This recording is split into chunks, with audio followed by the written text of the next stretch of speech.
the news tonight, I'm Royson Drakes. Thanks for joining us. Tonight's headlines are powered by Top Brands. Two Freeman Street youths to stand trial in High Court for murder of Albion businessman Minor hacked to death at Puruni, and it was a miracle under high seas. News in depth begins now. We begin tonight by telling you that two Freeman Street youths to stand trial in the High Court for the murder of an Albion businessman. The young men, 19-year-old Sean DeSantos and 18-year-old Stephen Howard, were both committed to stand trial in the High Court for the murder of 58-year-old Fazal Shahid. The decision was handed down by Magistrate Fabio Azor in the Georgetown Magistrates Court at the end of the preliminary inquiry. At the time of the murder, the family were preparing for a one-year religious function for their deceased father when masked gunmen armed with handguns pounced on them, demanding cash and jewelry. Fazal Shahid, who hails from Albion, Quarantine, Babis, was shot approximately 3 times to his abdomen and once in the region of his lungs.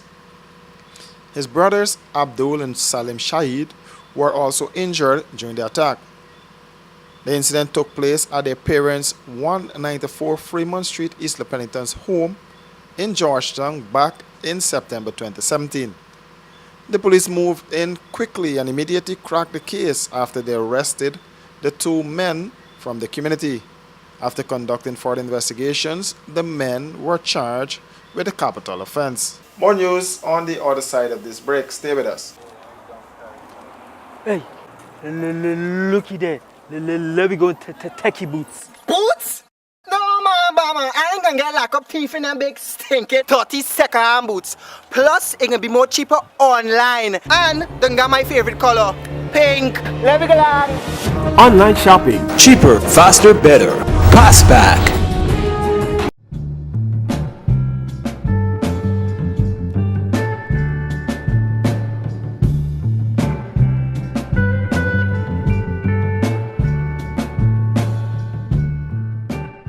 Caribbean rice, from the lush rice fields of Guyana, straight to your home.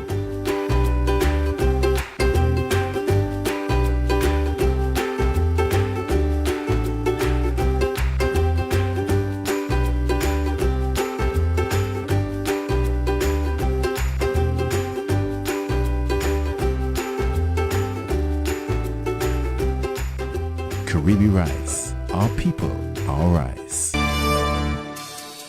Welcome back. Miracle on the high sea. More in this report. An Eversham Quarantine Babis family is thankful for what they are calling a miracle after 2 of their family members were found alive following a fishing boat mishap in Suriname. The boat was reportedly hit by a storm and was cut in half, according to relatives. 5 persons were on board. All the men are said to be Guyanese. Initially, the 2 brothers, Norris Dundas and Rondon van der Stoep, were missing along with another man. Well, I was stressed out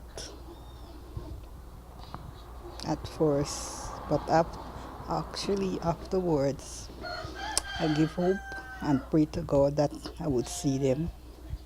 So when I heard that they find them, I feel so happy and I give God praise and thanks that they're still alive. And 2 persons were able to rescue, and the other 3, actually 5 persons were in the boat.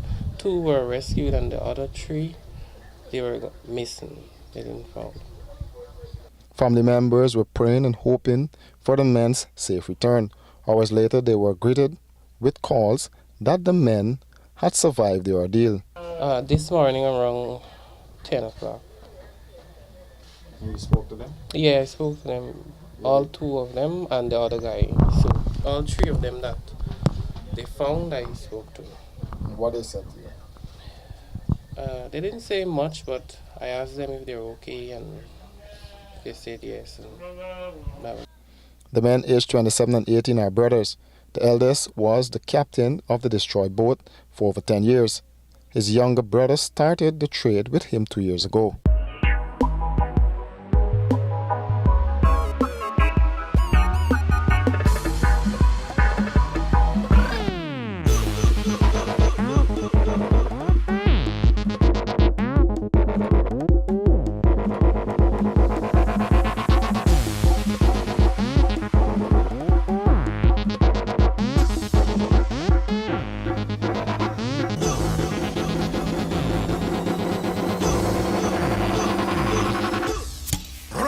Hashtag a man's beer.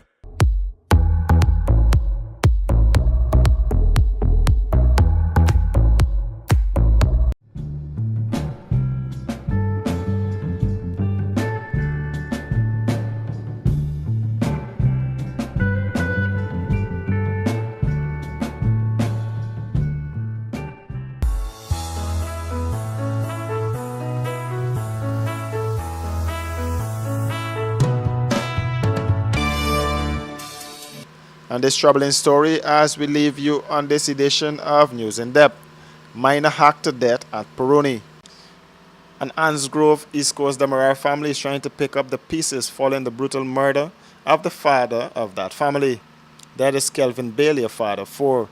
The 51-year-old man was hacked to death in Peroni in Region 7 by persons unknown between Sunday, September 30th and Monday, October 1st. The police say the body was discovered with several wounds to the head, back, and throat. At his Ansgrove home today, his wife and children were all in shock as they sought answers as to what may have triggered the deadly attack.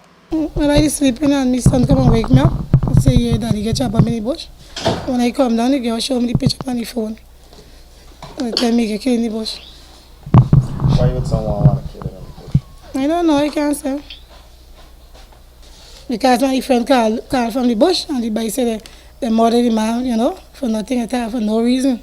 They just kill the man like that. So I mean, no, it's one more play out. But that's all I understand. Bailey's eldest son also made a trip to the mining district with his father in search of a better life some 8 months ago.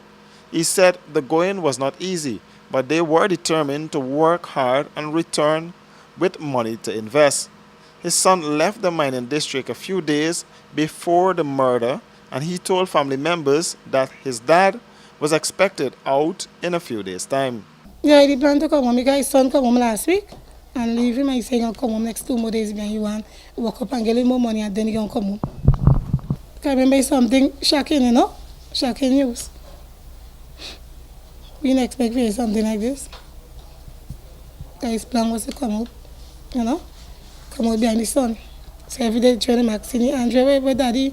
You say you coming home, he coming, they're counting the days them. We supposed to come home. So they're asking me every day. Police investigators from Bartica were dispatched to the scene as the probe intensified into the murder. Bailey's wife said Bailey was loving and caring to his family, and his death was a big blow. And that's a wrap for this edition of News in Depth. Do join us again same time tomorrow for another edition.